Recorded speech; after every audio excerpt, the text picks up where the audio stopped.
The Sports Gene. Inside the Science of Extraordinary Athletic Performance by David Epstein. Introduction. In Search of Sports Genes. Makino Lawrence was a sprinter on my high school track team. The son of Jamaican parents, he was short and doughy, and his bulging paunch poked at the holes of his marina, the mesh top that some Jamaicans on the team wore to practice. He worked at McDonald's after school, and teammates joked that he partook too often in the product. But it didn't stop him from being head-whipping fast. A mini-diaspora in the 1970s and 80s brought a stream of Jamaican families to Evanston, Illinois, which helped make track and field a popular sport at Evanston Township High School. Consequently, our team won 24 consecutive conference titles from 1976 to 1999. As outstanding athletes are wont to do, Makino referred to himself in the third person. "Makino got no heart," he would say before a big race, meaning that he had no sympathy when vanquishing his competitors. In 1998, my senior year, he blasted from fourth place to first on the anchor leg of the 4x400-meter relay to win the Illinois State Championship. We all knew an athlete like that in high school, the one who made it look so easy. He was the starting quarterback and shortstop, or she was the all-state point guard and high jumper. Naturals. Or were they? Did Eli and Peyton Manning inherit Archie's quarterback genes? Or did they grow up to be Super Bowl MVPs because they were raised with a football in hand? Joe Jellybean Bryant clearly passed his stature to his son, Kobe. But where does that explosive first step come from? What about Paolo Maldini, who captained AC Milan to a Champions League title 40 years after his father, Cesar, did the same? Did Ken Griffey Sr. gift his boy with baseball batter DNA?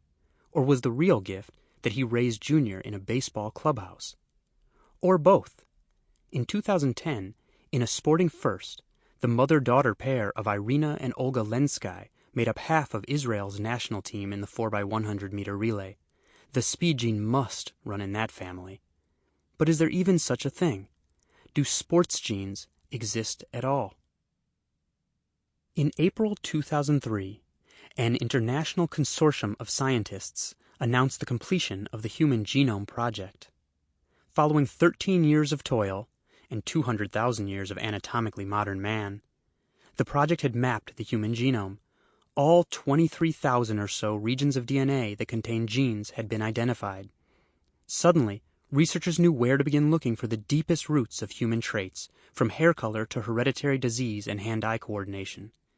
But they underestimated how difficult the genetic instructions would be to read. Imagine the genome as a 23,000-page recipe book that resides at the center of every human cell and provides directions for the creation of the body.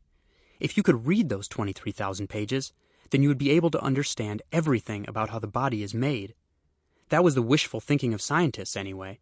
Instead, not only do some of the 23,000 pages have instructions for many different functions in the body, but if one page is moved, altered, or torn out, then some of the other 22,999 pages may suddenly contain new instructions.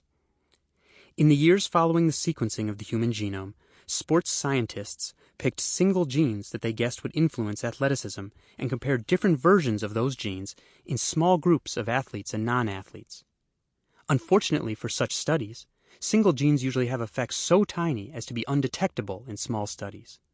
Even most of the genes for easily measured traits, such as height, largely eluded detection. Not because they don't exist, but because they were cloaked by the complexity of genetics. Sluggishly but surely, scientists have begun to abandon the small, single-gene studies and steer the scientific ship toward new and innovative methods of analyzing how genetic instructions function.